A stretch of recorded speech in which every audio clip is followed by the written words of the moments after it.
My name is Hudson Barth. I play drums in Trog and Reeking, and you are listening to the DIEnecology podcast. Do you ever fantasize about being killed? About all the different ways of dying? Is it to awaken and feel the passing of time? Or is it the failing beat of your own heart? They learned parts of a dismembered female body had been found in a remote corner of San Bernardino County. Why was her skull left outside a local restaurant? And where is the rest of her body? Death is only the beginning.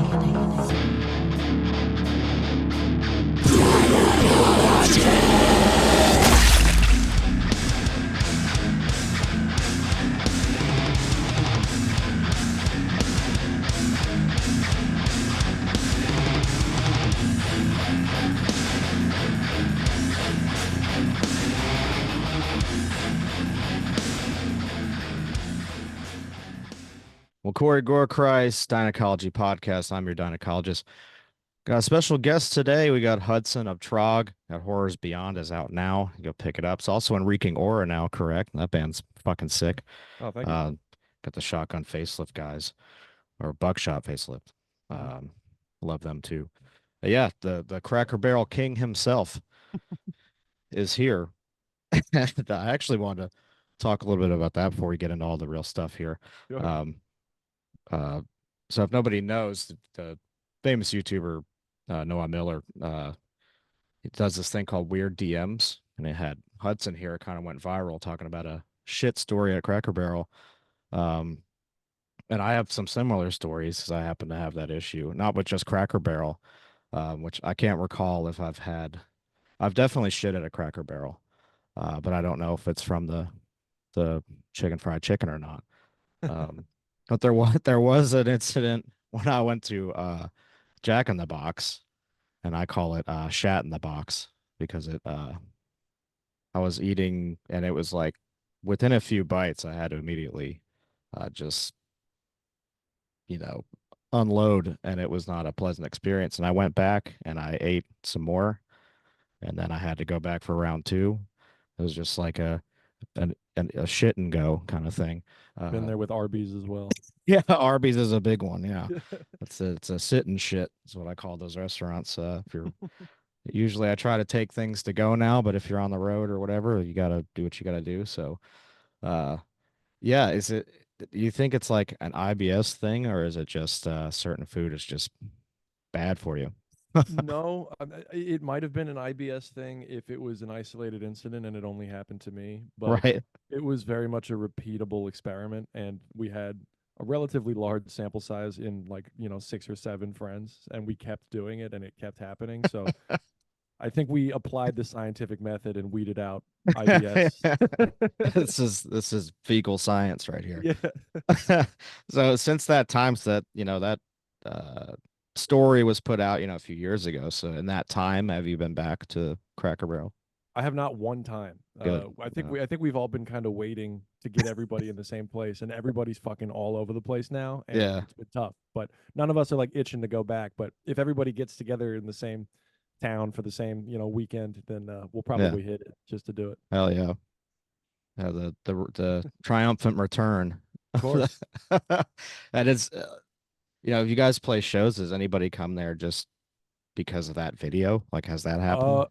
When I was on tour with Reek last summer, Yeah. there was a girl and her boyfriend came out to the Tampa, Florida show, Mm-hmm. and they said they came solely because of that video. I mean, the girl was wearing a DIEcology shirt. They were death metal Well, fans, yeah. but they were like, we came out on like a fucking Monday or Tuesday night just to meet you. I was like, wow, that's insane. Thank you Yeah. for coming through. That's awesome.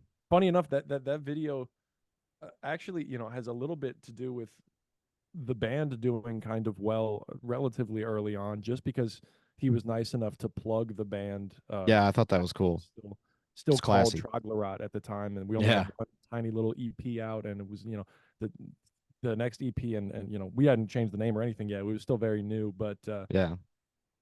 we got a bit of a following from that alone, and I think we were able to leverage at least some of that attention in the right direction. So it's kind of a weird little like Easter egg in Yeah. the band's history, is that somewhere a shit story helped gain some traction. it's not too far outside the realms of a death metal band's Yeah. lore, I guess, but it is very interesting. It's cool. Um, if anything was gonna get me viral, it'd be a fart story or something. So, definitely cool to talk to a death metal folk hero in a way, like with the the Yeah. story's just insane. Um, but did they ever get those T-shirts made? They said No, that, never heard yeah, anything about the t-shirts. damn, I think he's just fucking busy. right. When he comes through, I'll go backstage to some of his shows whenever he's in town and That's talk to awesome. him for a bit. And he was the first time I met him in person. He was like, "I'm still trying to do the shirts. Like, I just haven't gotten around to it." He's Yeah, probably forgotten about it by now, but he didn't owe me anything. I mean, right. Yeah, he did so much for me. Anyway, I gave him a Trog shirt and he gave me one of his shirts. So that was that's pretty sick. cool. I don't know if he fucking wears it. I Yeah, hope he does, but who knows? yeah. I mean, you got a rep. I think that'd be really, really cool to see. Yeah, Um, but yeah, you leave it up to the bootleg game. I guess yeah. a lot of people on Etsy. I'm sure you can find some get barreled shirts or I'll buy one. pull trig or whatever. Yeah, But you find them in the wild. You're like, did you make that? That's fucking awesome. yeah, That's kind of cool to see. Um, but yeah, wanted to get that out of the way. It's just funny. It's very interesting. So want to let people know if there's any fans of the Cracker Barrel story. There you go. You got an update on that. But we'll get into Trog, the most important aspect here.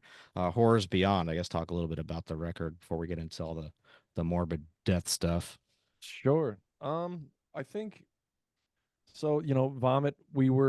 I think with Vomit, we didn't really have any sort of proof of concept yet. We had the one Troglodyte EP, Yeah, and I like those songs. same. Yeah, They're a little primitive compared to kind of what we're doing now, but they kind of laid the groundwork, and then we spent a few years kind of spinning our wheels as to how we were going to follow that up. Troglodyte. I mean, we were trying to be like a cavernous death metal band, and we yeah, just yeah. kind of like but even still, there was like atmospheric black metal on that a little bit, and like the first song was real knuckle dragging, but the second one had like an atmospheric black metal passage. So we kind of like had to be honest with ourselves and be like, okay, maybe we're not just straight up cavernous, and so Yeah. does the name fit 100%? I don't know. I like it, but I don't think any band name is really good. I think it's just a matter of what Yeah. music you put behind it. Most band names are kind of stupid, so we Yeah.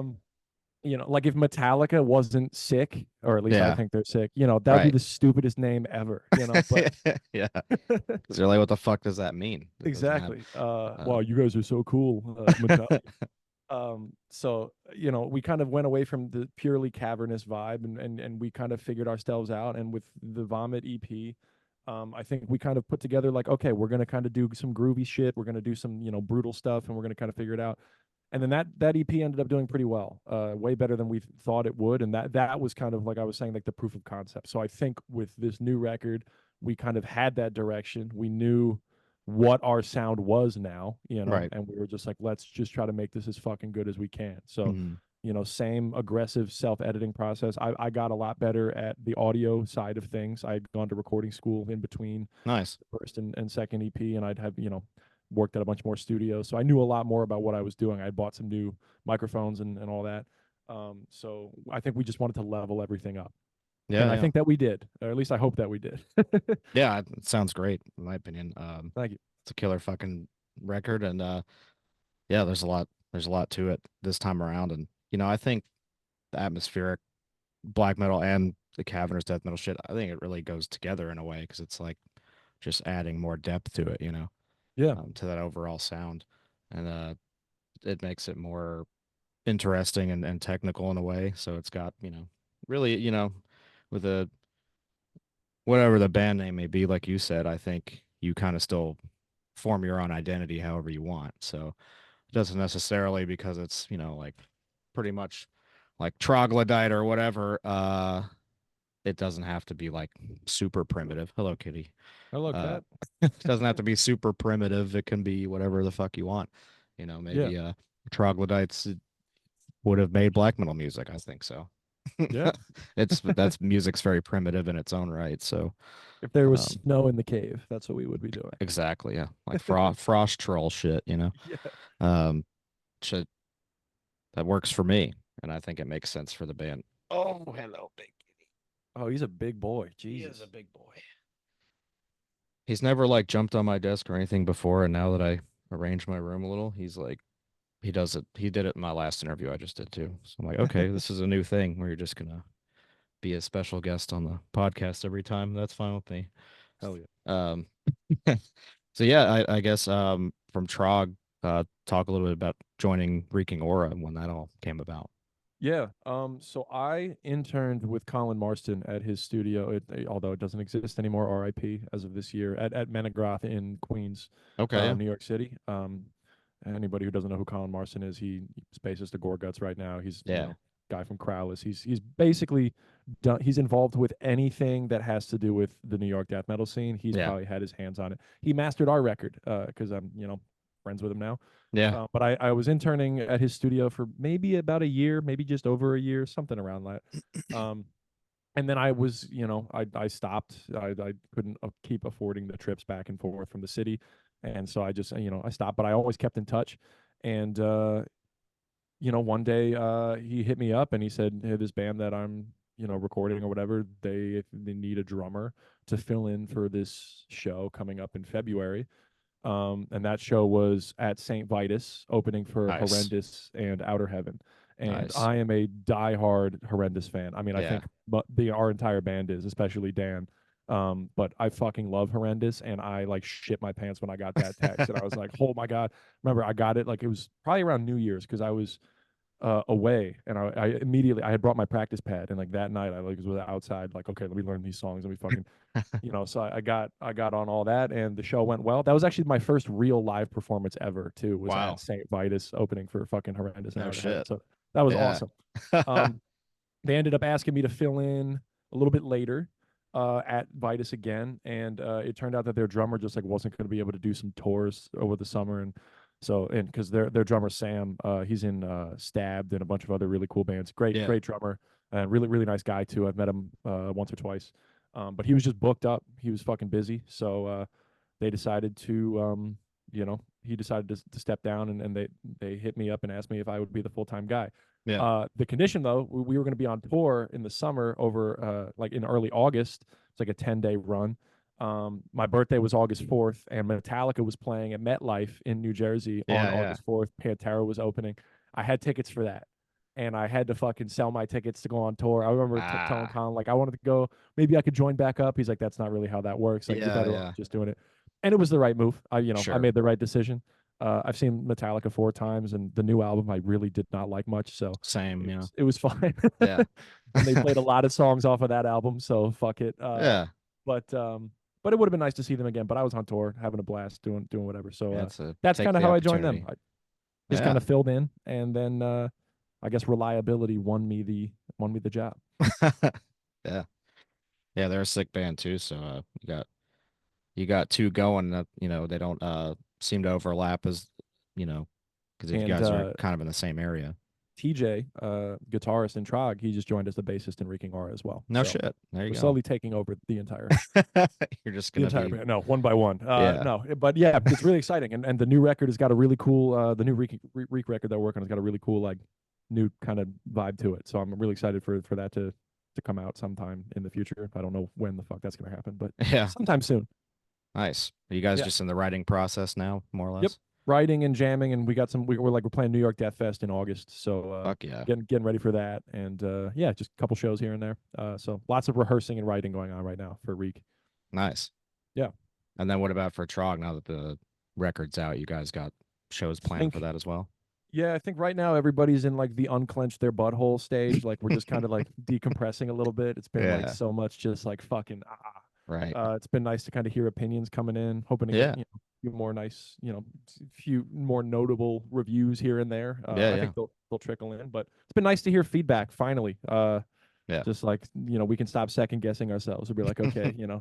this part was good, this part was not good. Finally we know. Yeah. So that's been nice. But yeah, we're just kind of enjoying the release. It's been out less than a week, which is Yeah. it's still kind of It's feeling really been surreal. like a few days, Yeah, but we've got ideas, and we got a lot of unused material that will be refined. Like a lot of vomit material that didn't make vomit ended Yeah. up on this record, Fuck and yeah. we've got a lot of shit left over from this record that just maybe didn't fit or whatever, and needs new context. So we've got shit ready to go, and the plan is to get writing as soon as the release kind of wears off. As soon So as and you're we got some shows coming up. We'll be playing in Jersey in October as our first show when Dan's back in New Jersey. So that'll be nice. And then after that, we'll be playing some New York and New Jersey and Pennsylvania shows, which will be nice. nice, man. Yeah, To keep the trains going, unclench the butthole a little bit, and of course. you know. But I guess now we'll get into the death part of DIEnecology. So what I usually do is just ask what are your perspective on death, or like really how you were drawn into death metal itself and like the themes of it, and if you have actual personal experiences with death or anything like that, maybe that relates to it, or Hmm. just kind of your journey or your story that led you to now. And Gotcha. Yeah, I don't think there's any profound connection for me at least between death and my interest in death metal. right, Um I mean, I'm comfortable with the concept. I'm not a religious person, I sure, think when you die, that's it. yeah, Um and I will talk maggot about food. those views all day, but no need to get polarizing. Uh, Hey, you talk about whatever you want. It's your but yeah, no, I think for me it was just, I just started to gradually like heavier and heavier music. I always kind of liked poking the bear. yeah, People saying you can't say stuff or oh, this is mhm, inappropriate, blah blah blah. I just kind of like nudging them a little yeah, bit. yeah, Um, so I think as it got more and more obscene and more gory and heavier, it was just more and more fun to me and more yeah, interesting. I think that's really the only, like, it's not some, I don't have some crazy explanation. I think I just thought it was fun and kind of yeah, ridiculous, but ridiculous in a fun way. And it was yeah, fun to just kind of be like, but every once in a while I'll step back. And you're just like, Jesus, like, you yeah, know, yeah, like you talk about, like devourment and shit like that. Like you sit back and like read the lyrics to Baby Killer after, yeah, but like read them as if you had never heard of death metal in your life. You're like, what right, the fuck is this? yeah, It was a long, like slow trail to get from Ride the Lightning to Eh, Baby Killer, right, like, yeah. And I but I think yeah, about it all the time, like you said, take a step back because I'll be listening to whatever, and then I'll be like, what if it was like a complete stranger that's never met me and they get in my car, like let's say I'm an Uber driver or something, and I'm playing like "fuck your head off," "fuck her head off" or something, and yeah. they probably will get out of the car. They'll be like, he had something called "fuck her head off" on, and I just told him, you know what, let me out because I think I'm gonna die. And yeah, honestly, that's probably a good intuition for them to have Sure, yeah, because they and don't know. that's really like what I try to feel like how did I get to where I thought this was just exciting and fun too, like you Yeah. do, because that's kind of what I did. Like I already liked horror movies when I was young, and death metal was already like kind of just a very appealing because of that. And then just it's just fun. Like I have a best names playlist, and it's all just like the most ridiculous song titles, like because I think it's hilarious. Yeah. But most people would not think that at all. They'd be like, that's fucking disgusting, Especially when or you get into like the brutal and slam territory. oh It's yeah, it's mostly ridiculous. that stuff. Like It's like a joke of how it's like a competition of how vile you can be, but it's fun, like really fun. Crepitation's got some good ones, and Yeah. Mortal Decay's got all those Yeah. bands like Lividity. It's got some of the Fucking worst, love Mortal most Decay. offensive ones. Like, Yeah. but yeah, it's just enjoyable, and I think maybe it is a poke in the bear thing, or I just like that it's offensive. But yeah, sometimes I take a step back and I'm just like, am I fucking insane, or is this just like I'm just that open minded that I find humor in it, like how obscene it is. I don't know. Yeah. I guess there's two sides to the coin. You're either heavily offended or you're laughing that it's offensive to other people. So I But mean, I mean, even look at some more popular. I mean, they're popular now that the trend might go away. But like, look at modern pop music, modern, especially modern like rap and hip hop. yeah, Like talking about all the fucking gang violence is all normal to sing about. All the yeah, extremely explicit, like I love The Weekend, for example, but yeah. like Same. he's talking about like I drive over a bump and I feel her teeth on my dick, and it's just like, dude, this is on the radio. He What are we he doing? won a he won a Kids Choice Award on Yeah, Nickelodeon for a song about cocaine. yeah, Like and I love The Weekend, and I I do but too. it's just like I listen to that shit and I'm like, oh, this is not, this is still vulgar. It's just different. Like they made this a kids pop song for Yeah, Christ's sakes, and it's about doing coke, and it's exactly. they think it's about love. It's like wait till they get older and they realize they did that they Yeah, sung about this and probably are now doing cocaine. hell yeah. the weekend's a gateway drug, he'll put you in a good spot. But yeah, yeah, perspective is everything, I think, and I think art is also subjective. So people like Weekend or hip hop and shit, usually it's a perspective. It's not like them saying they're gonna kill people, but I think Yeah. it kind of is in their genre, because it's like a gangster thing, but it's more of like a persona more than themselves. Yeah, it's definitely more along the lines of like meaning it. Granted, I don't think they all do. Some of them actually, I mean, Have or and still especially, do.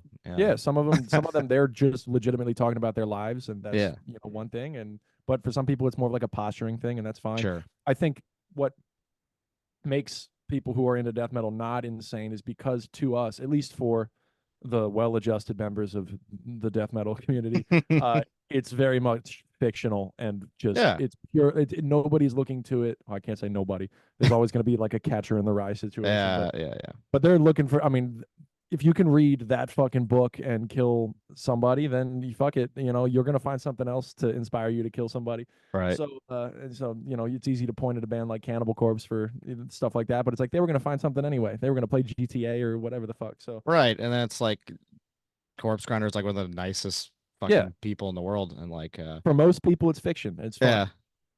And I try to show that to people. I was like, this dude like is a master of claw machines or he just robs them. I don't know what he does. He just shows the pictures afterward with like 100 stuffed animals. And he like donates them to, children's hospitals. I mean, Yeah, when he has a song that he didn't write, of course, but like saw him like butchered at birth. So I mean, it's all just fun and yeah, it's exciting and it's more like I said, it's kind of hilarious. Like I get a lot of enjoyment out of a death metal song with a really good song title, whether it's yeah. just goofy or it's fun. I don't know. It's cool to embrace morbidity, I guess, and just violence, but it's not like it's all fictional in this aspect. Not like in real life, I'm not going to be like, man, that's fucking hilarious. It reminds me of this album cover. It's like none of that is real. Yeah. If a real thing actually happened, that's completely different. And I think 98% of death metal people, fans or bands, would not want anything like that to happen. Of Obviously. course. Um, As would 98% of fans of any medium that portrays any sort of dark themes whatsoever. exactly. I don't Yeah. think it's that different. I mean, I think it's different only in the sense that we go to extremes, like all the way out, and that's kind of like the pride of the whole thing is how extreme it gets. But like nobody, no average casual person's going to see a slasher movie and then being like, I want to go home and stab my wife with a knife. Like it's just, That gave me it's some ideas. everybody can kind of separate the entertainment from it's not an advocation for anything. Yeah. It's just a perspective and it's fantasy. It's just art really. That's pretty much Yeah, it. But trying to figure out why we like it so much is really what I try to figure out. But really most of the time you just find out that yeah, it's just something fun. We just resonate to it because I guess yeah, we're more open-minded and comfortable with ourselves and the idea of death really because like already if you're not afraid that there is an afterlife and you got to prove yourself to get there, I mean, then that's it. We can do whatever the fuck we want. yeah. Really. And I think part of it is also it's kind of because it is so shocking and it is so grotesque, but there is so much detail in the artwork and in the lyrics and in the themes and like it's a very aesthetically driven genre. I think not Yeah. necessarily from like how an individual person looks or anything like that, but like Right. if your band logo's a little bit off, I'm gonna be like, I don't know if I'm gonna like this, and that's Right. just a minor key, so but because the aesthetics are so extreme, it kind of does provide a filter. Yeah. You do have to kind of be in it, at least mostly all the way, Yeah. in order to resonate with it. And I think it's almost like I don't want to be like corny and say like gatekeeping, but it's almost like a kind of like you have to buy in order Yeah. to be a part of it. And It's true. and people who are into it really, it's like if somebody knows about this or somebody's familiar with this, it's like, oh, they must be real, they must be a real Yeah. one. And there's no like casual like, I'll listen to Deicide once in a while. Like it's either you know about it or you don't. And Yeah. and I think that kind of grotesque artwork and that imagery kind of acts as a pretty cool filter, just a natural filter. Yeah. Like, are you cool with this extremity or not? And if you're not, see you later. That's cool. But like Yeah. people on this side of the fence, I'm gonna get along really well with. Yeah. I agree with that. Like, when I was younger, we had mainly like magazines to find out what bands were and stuff like that. So, I remember seeing the Hugh Manure cover, but Cattle Decapitation, and Yeah. the internet wasn't really that big then, so I just put it right on my wall. I didn't even hear him yet. I was like, I'm gonna like this band. There's no way I'm not going to. And I put it on my wall, and stuff like that. That's all it took.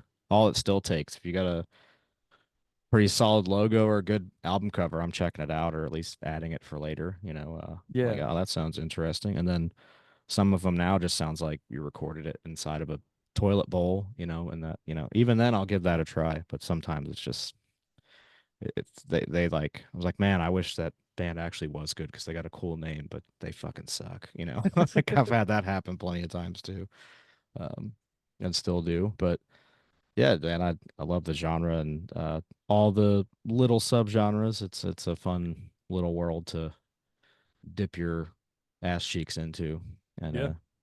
it's a lot of fun, and yeah, to be able to have these kind of conversations and talk about shitting and dying and all kinds of stuff and laugh about it. That's kind of the charm to the whole thing. Yeah. I think laughing about stuff like that's important. I think it's I don't know. I don't like when people get uncomfortable about things. That doesn't Yeah. mean I insist on prying out sensitive information from people. It's like, oh, you don't want to Yeah. talk about when your fucking dad died? Like, oh, pussy. Like, it's not like that. But Yeah. but I don't know. There's a certain level of uncomfortable that people kind of get with either gross stuff or dark Yeah. stuff or whatever, and it's just like I don't know. I find that people who have either dealt with it or at least have the tools to deal with it can Mhm. talk about it without freezing the fuck up and without getting weird and can find humor in it Yeah. because they can separate the humor from the actual thing. Right. I find a lot of people who maybe haven't necessarily thought all the way through some things like that or don't necessarily know. I don't know. There's this level of discomfort with yourself or your own ideology if you get uncomfortable around certain extreme topics. I feel like at least, or Very at least true. can't Yeah. can't find humor in some aspects of it. I'm not asking somebody who very recently lost somebody close to them to start joking along, ha ha ha. But Right. Yeah. like a joke here or there about something. It's always, oh, don't joke about this very specific kind of liver cancer. My nephew's Yeah. fucking cousin's friend has that. It's like, shut the fuck up. Oh, but lung cancer is cool, but that Yeah. one specific kind of whatever. Oh, just because you know somebody with that, it's not funny It's now. like, It's how like, was I supposed to know? yeah, it's fucking stupid. Just let me have my moment here. Yeah. Don't ruin my fun. I'm not offending anybody. Yeah. Now, if I were to know that and Right. to know that it profoundly affected them, and I think it's all audience dependent as far as Yeah. jokes. If Got to I were read to the know room. that, Yeah. yeah, if I were to know that, and I'm talking to two people, and I know that Mhm. half of my audience is profoundly impacted by this one very specific. I mean, I'd be a fucking asshole to specifically target that one thing. Right. But Yeah. if I'm talking to like a group of like 10 people and I had no idea, or even if Yeah. I did have an idea, but like if it was relevant or funny and it wasn't actually like trying to be a dick and target it, then I have no issue with it. Exactly.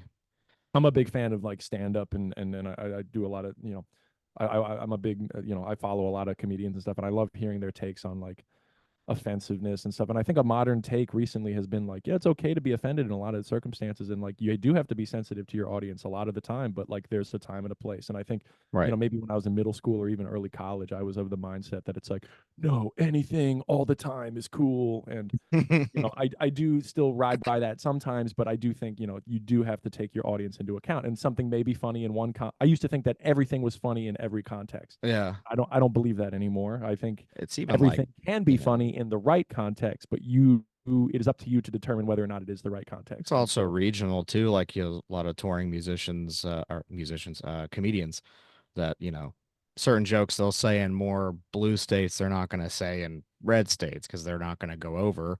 yeah, And, they'd have to make special sets for those kinds of audiences and just have jokes in the back of their head because yeah, some things just won't hit if you're going to tell specifically like political jokes and stuff. If you're that kind of comic, you don't want to fuck that up because like you're going to get booed, thrown out. I mean, Yeah. just not get laughed at. I mean, you got to And know. finding that line is, I think, where the artistry is. Yeah. How can I specifically target, how can I deliver a unique experience to this geographical region Yeah. and kind of push on these little things here and there, but not go so far over that they just fucking hate me off the bat. And Yeah, you got to win them over. That's the point. slowly, yeah, walking them through the understanding of why it's funny and holding their hand and then arriving at a conclusion that they would have thought was absurd 20 minutes ago. Yeah. I think that's really where the art of that comes in. And I think that I think when comedians do that well, Yeah. I think it's really, really cool. You can mainly do it like you can put your position on things and then do some,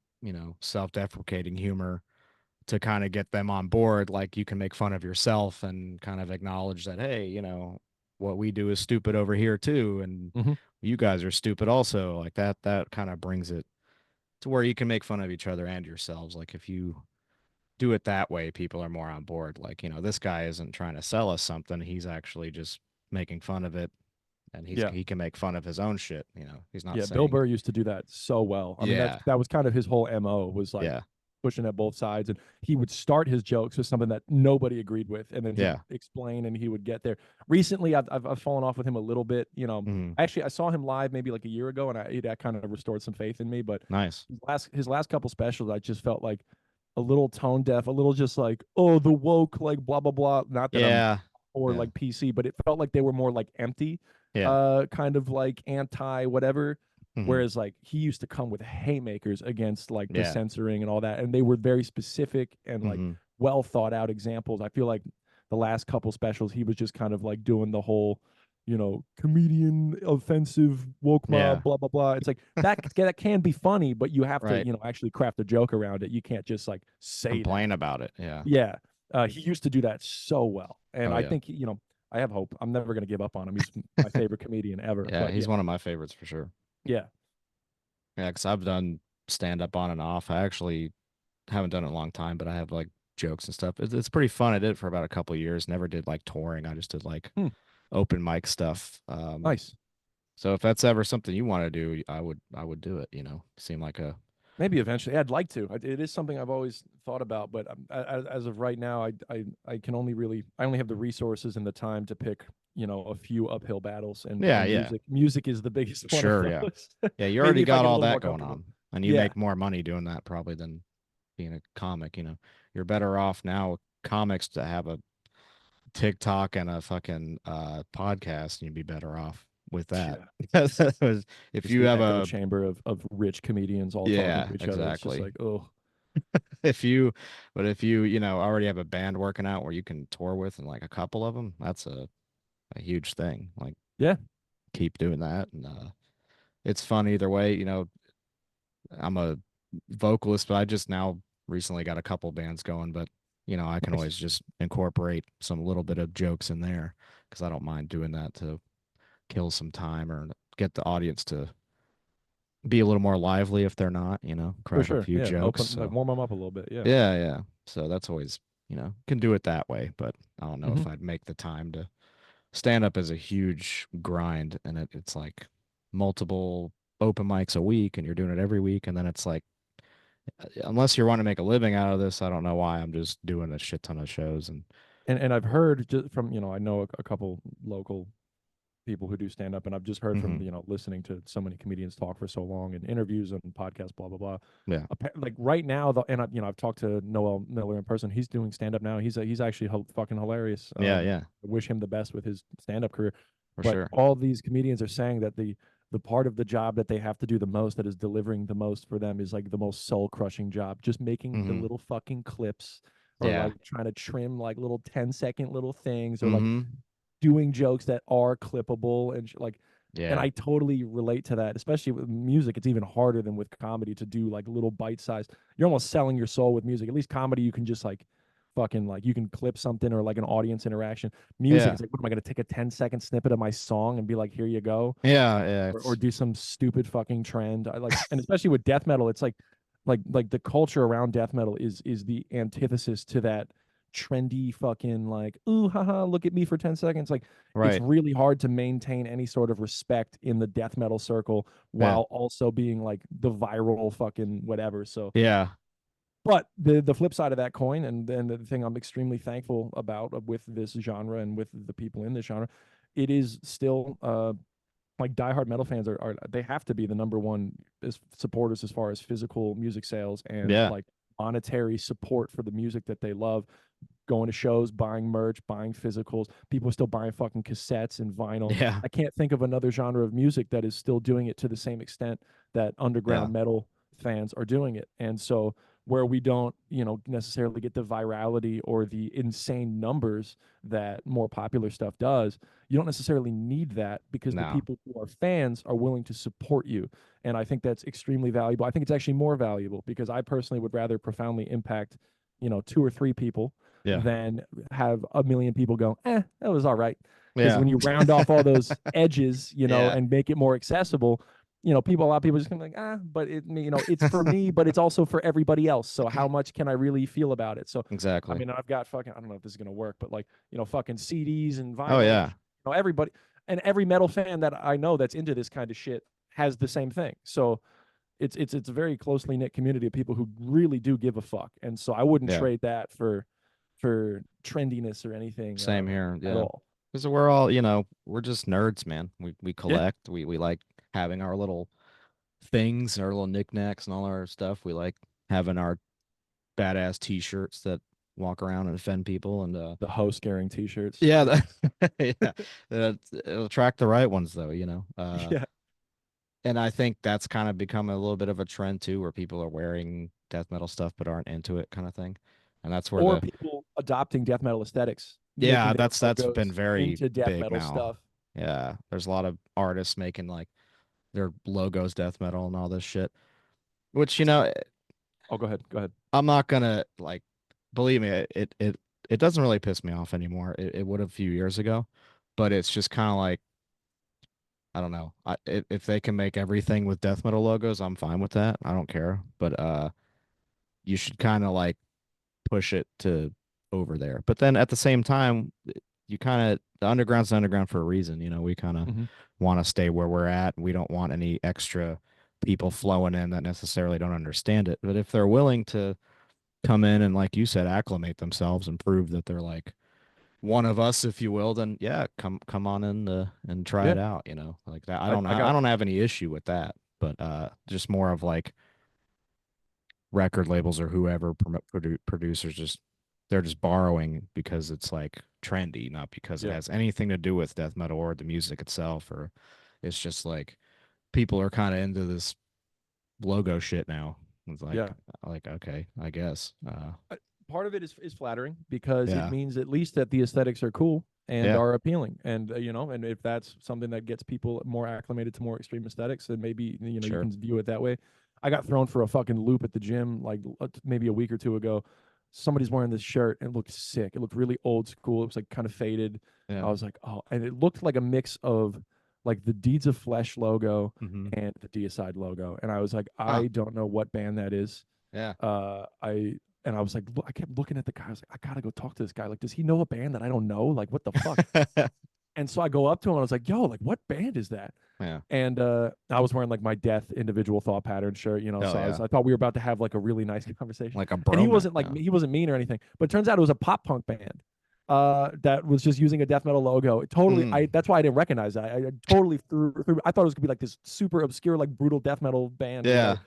It just wasn't, and that was fine. He was super nice, and then he looks at my shirt. He's like, "Oh, I have to check those guys out too." It was Death. I was like, Yeah. "Okay, so he's not familiar at all with death metal, which is Yeah. fine."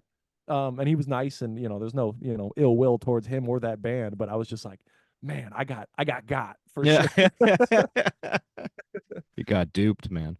Yeah, But yeah, I've had a similar thing happen where I've had to be like, because I didn't want to ask them because like I feel like that's a shirt that's like it's like a company or something that's using it, and I look it up. I'm like, guys, kind of sucks for that. But yeah, it's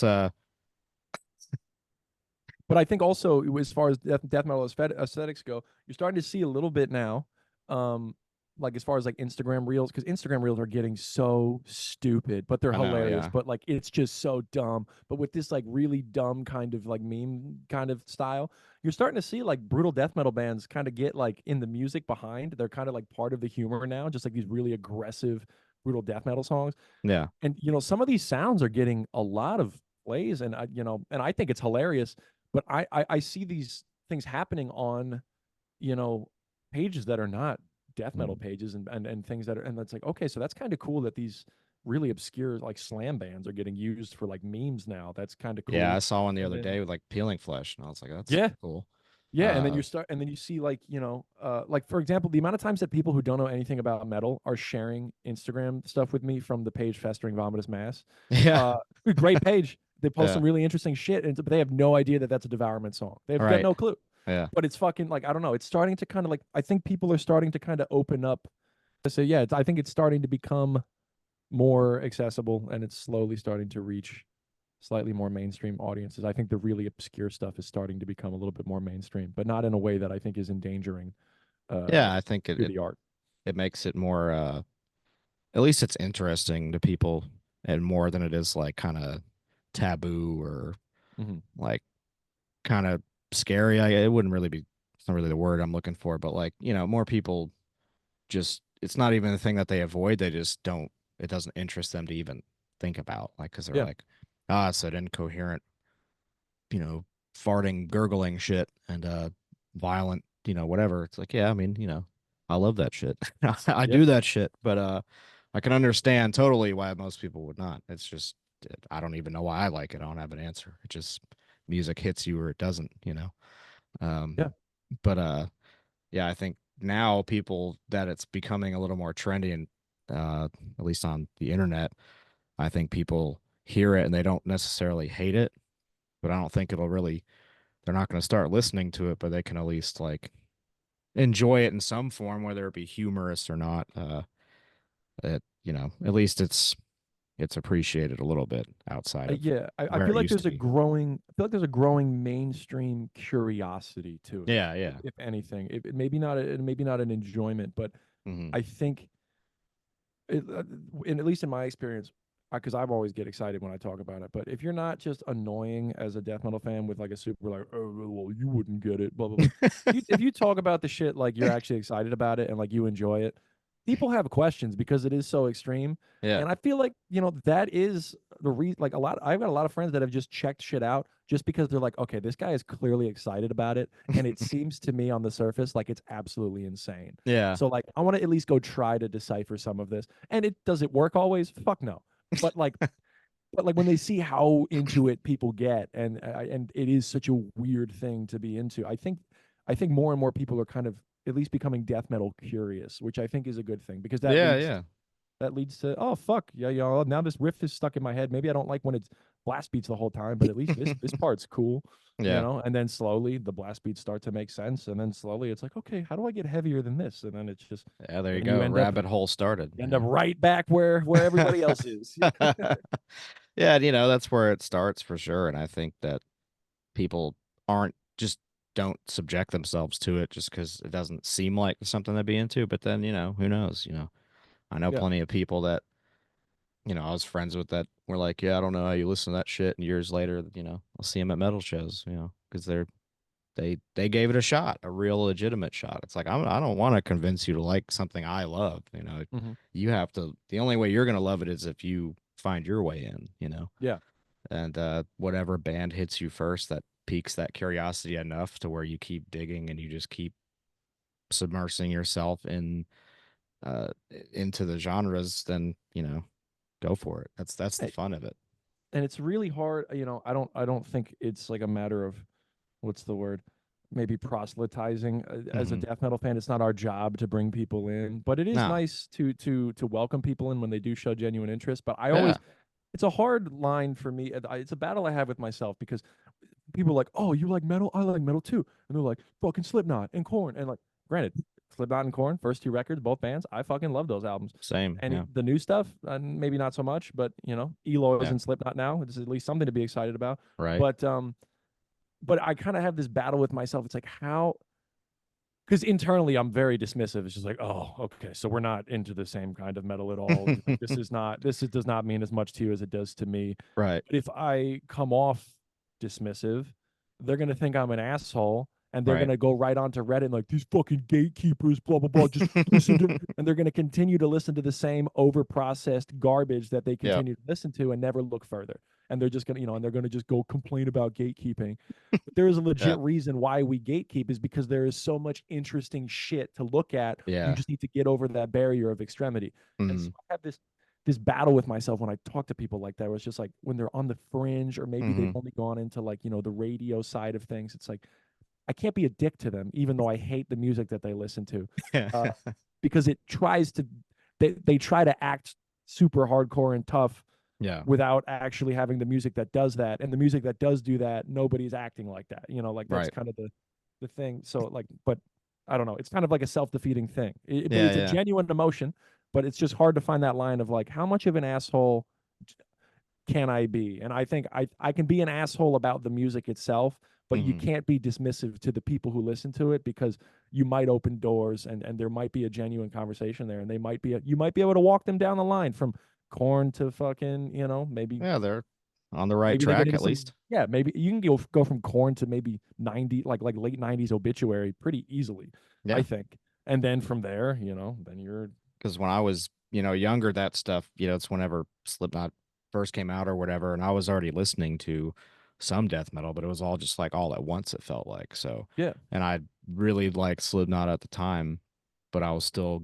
learning about all the other bands around it. Like, this is Morbid Angel, and this is, fucking whatever, early first four record Cannibal Corpse, Chris Barnes shit, and this is yeah, that. And it was all like kind of at the same time. Like, whenever new metal was getting really popular and like all those bands started coming out, like I was also already listening at the same, like almost the same year, I would say, like all those older death metal bands too, like catching up on that, like so it all just kind of happened pretty quickly. But now people have access to so much shit, it's kind of hard to like pick one thing and just keep going. Like it's like fucking Clockwork Orange. Like they pry your eyes open, you see like all of the metal and everything. Like you can yeah, do that. You can pretty much listen to all of it, in like a week, like every yeah, fucking genre. And you can YouTube it now and like do deep dives and listen to people explain the shit. And yeah, yeah, I mean, it's a lot easier now to get involved with music than,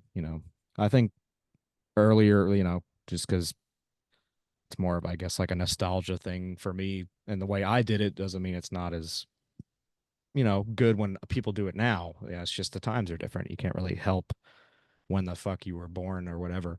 Um, but doing it like with magazines and trading and not really having the internet was kind of cool. Like it was different.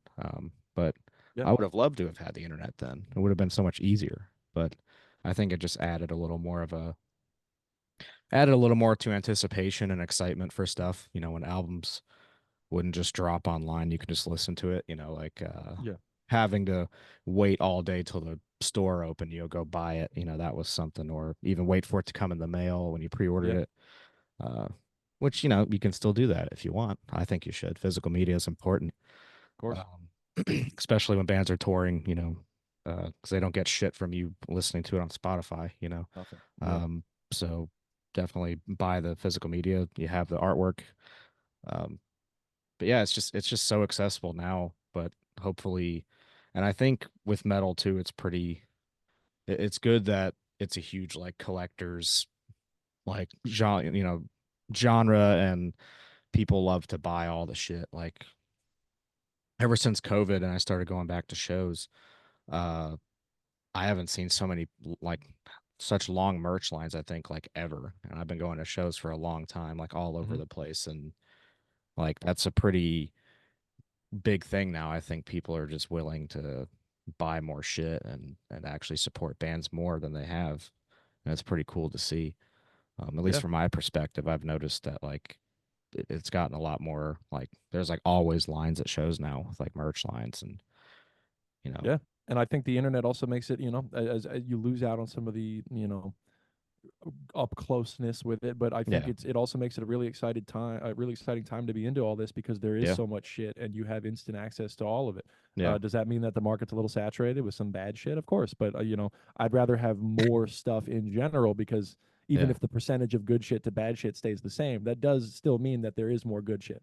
And it makes the Than good there shit would more have been. good. Yes. So I think it's exciting, and I think there is a magic with like the people who are on the borderline. Some people who get so far into the weeds on like the overproduced deathcore meme stuff, like Yeah. some of them are just beyond saving. But a bright-eyed, like new metal fan that Yeah. is like really into like just some like basic metalcore stuff, maybe a little bit of Mhm. corn, a little bit of Slipknot. But there's a magic to people like that because they still don't know anything about genre distinctions Yeah. or about what should be cool or what shouldn't. They listen to everything with a like completely clean perspective that I kind of wish I could have sometimes. Same. Yeah. Because I'm like, oh, this is technically, like technically part of this, and I usually don't listen to stuff like this. So like, Yeah. I wish I could just come in wide-eyed, just like, what the fuck is this? Because a lot of these people are extremely open-minded. They're just unfamiliar. Yeah. So a lot of dudes who are like, like into like, just whatever name generic metalcore band 1, 2, and Yeah.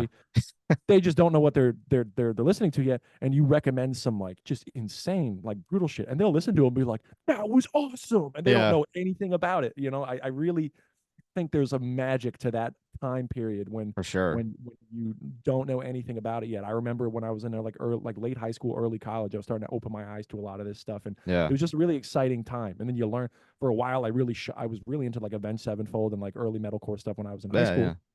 And then I started getting into death metal. I was like, oh, I shouldn't like that. That's not real stuff. And now I go back and I'm like, I love that shit still. Yeah. It's just different. It's just at the time I think I was like, well, death metal is hardcore and that stuff's not really like, super tough. So I shouldn't, but it wasn't trying to be. It was something Yeah. totally different. And so, I think now there's an appreciation for all of it, but I kind of wish I could just know nothing again, or at least to Yeah. listen to some albums, Just clean slate it. Like you got that Yeah. feeling the first time. Like there's another thing. Like in the same day, I listened to. I got shown like Arise by Sepultura, and then like the first 6 Feet Under album, and I was like, this shit's fucking. I listened to it like 5 times or something, Yeah. like back to back, and I was like, this is. I don't know how to. I don't know what this is. It's fucking crazy. It's awesome. Like the most I listened to before that was like White Zombie or some shit, which they got some bangers too. But Yeah. it's And you're man. not sitting there like, oh, this is industrial, I shouldn't like this, You're just No, like, it's oh, just- this song is good. yeah, the shit rips. I mean, I dig it. It's hitting. The shit's hitting. So Yeah. that's pretty much how it works, with any music, I guess. If it hits you the right way, it's meant for you, Yeah. But hopefully the metal kids these days, I think they have just so much access that they're always gonna find the heavier shit now compared to if you couldn't find it before. There's no way. It's not playing anywhere on the radio or on TV, really. The heavier shit, you just have to. It's like a porno mag. You just have to find it and Yeah. get it. And that's what we used to have to do now. You can it'll pop up on your reels or your TikTok feed, and they'll be like, "Oh, that was crazy. I kind of like that. Whatever that was, that toilet noise." And then you go I'll find take a it. playlist on Spotify, and now you have access to a million bands just there for you. I teach private drum lessons on the side just to Oh, nice. make some extra money. And I Yeah. got a kid, he's 7. And when I Mhm. started teaching him, I was still working at a school of rock. So I started teaching him there. When he came to me, he was 6 at the time, and he was big on Pink Floyd. Yeah. Then, slowly he started to become obsessed with like Avenged Sevenfold. Then he got into like some Knocked Loose and some, I think Damn. Orbit Culture is the name of that band. He started to kind of get into that. Orbit And Culture's then, good. as of like a couple months ago, he comes to me. He's like, he was like, have you ever heard of a band called Doverment? And I'm like, Devourment? He's like, yeah. He was like listening to like Suffocation and Devourment. Yesterday Yeah. I taught a lesson at his house. I had a Death Leprosy shirt on. He's like, oh, my favorite song on that album is Pull the Plug. I was like, how the fuck do you know all this? And Wow. I'm not showing him. I Yeah. would love to show him, but like he's 7. I'm not going to show him Baby Killer. Those lyrics are rancid. I'm kind of scared that his parents are going to think that I am showing him. But Yeah, no, right. He's just Yeah. got the iPad and he's curious, and he's showing me playlists of all this like brutal slam shit. He had fucking what was it? Abominable Putridity on. Yeah, He's fuck 7. yeah. That's It's fucking amazing. insane. But so the internet just hyperspeeds. He went from Pink Floyd to brutal death metal. That's like for me, that's like fifth grade to like college. He did that Right, yeah. 6 and 7. Because I didn't hear Abominable Putridity till I was like out of high school, I think. Yeah, he's gonna be Uh, like a jaded, harsh noise artist when he's like in sixth grade. It's gonna be insane. or shoegaze or some shit. Yeah, He's just gonna go take a 180. Uh, yeah, that's impressive though. I mean, it just yeah, shows, like we were saying, how it can. You just have all the access in the world now to find it, yeah. and you can rabbit hole so easily now. It's just like, oh, similar artists. Okay, check this one out. Check this one out, and then they have similar art. It's like a fucking just never ending like thing, and it doesn't stop. So like that's how I find a lot of shit, and always have. But I mean, Yeah, it's so much easier now to do that, of and good course. for them. They get, if you're 7 and you already know who Devourment is. That's fucking fantastic. Just Just don't time will tell your tell if that's a parents. good thing or a bad thing. Yeah, But yeah, it's, if their parents are cool or not. They're like, "What are you listening to?" Baby Killer. yeah, just be like, what the Yeah, fuck? and they were like, I guess you'll find out because they'll just be like, "Hey, we no longer need your services." And be like, He's "Oh." asking me how to play like he's like, how do I play these beats? I was like, he's like, what are these called? I'm like, they're called blast beats. He's like, how do I play that? I was like, we're not there yet, dude. Like we will get there, but like we gotta learn Back in Black first. Like we're Yeah, gonna now, get there. yeah, now you got to do the basics, man. And Yeah. then we're not even out of the back and black Yeah, yeah. to get to the devourment. You're not too far. Maybe when you get to Motorhead, you can get a little bit better. Uh, Overkill is the one I oh teach all yeah, my kids who want fuck to yeah, start learning double bass. Just like it's not too fast, and it's like yeah. we're just gonna learn that beat first. So the only time I saw Metallica was on the Death Magnetic tour, I think, Mhm. and was it that? Yeah, and they played Nashville, and fucking Lemmy came out during their set, and they played like Overkill and I think something else. So sick. It was ridiculous. And I think they actually finally have like a video, like they have like those little Metallica archive things they started doing, and they have that on there now. So I finally got to like actually watch a pro video of that instead of like a shitty like iPhone 3 YouTube clip or whatever people had Wow. before. But it was them and Lamb of God and Gojira, so it was a cool show. Yeah, that was a Uh, little bit before my first concert ever was the Big Four at Yankee Stadium, because they came through New Incredible. York. So I Yeah. was what was that? I was 12 at the time. Wow. Yeah. Um, so that was 2011. Yeah. Hmm. Uh, but I remembered reading about that lineup, and that's prime Lamb of God and prime Gojira. I Yeah. think Gojira's fresh off of like Way of All Flesh. Like Hmm. this just disgusting lineup. Yeah. I would have killed to be at that show Yeah. or any of those shows. Fuck yeah. Yeah. I've seen the big four, just not like together. I've seen them Mhm. collectively. I think, I've seen most of them at once because I think it was Anthrax, Megadeth, and Slayer, but not Mm. obviously Metallica. But that was when they did like Seasons in the Abyss all the way through, and like Yeah. Megadeth did Rest in Peace. Anthrax had just come back, so they had like new shit. But Remember yeah, when I saw them, I wasn't big. Slayer was still a little too heavy for me at that time. I yeah, liked them. I just remember thinking, man, that guy with the backwards hat on the drums is so fucking fast. It was Lombardo, and, yeah, and he's one of my favorite drummers now of all time. yeah. In Oh my yeah, opinion, he's the fucking like beast. archetypal thrash metal drummer. But I just remember even when I was that young and like Slayer wasn't really my thing yet. I fucking Yeah. love them now. I just remember like that guy is so good, and he was. He's the fucking master, man. Hmm. Uh, he's the fucking OG. Yeah. But yeah, that stuff is a lot of fun, and especially like God, seeing the big four would be crazy. No, what are you doing, Kitty? Oh my God. Hello, Kitty. This is a new thing that you do. He just climbs right up on my desk and Hell does yeah. that. So thanks, Cat. Appreciate you. But yeah, dude, I've had a lot of fun shooting this shit with you. Yeah. Oh, and talking about death and shit stories and everything in between. I appreciate your time. Yeah. Thank you for having me. Of I, course, I man. appreciate being here. Yeah. And anytime, if you got Reeking Aura, more shit coming up, love to have you back on, promote the record and everything. Awesome. Yeah. Definitely hit you up. And best of luck and all the Trog. I think the album's fucking killer. Thank you. You can pick up Horrors Beyond now. Definitely, I'll put links at the bottom here of the interview. But listen to it, share it, buy some shit, support the band, go see them out, go see Reeking Aura whenever they come around. And yeah, man, it's been killer. Thanks for dropping by. Thank you so much. DIEnecology.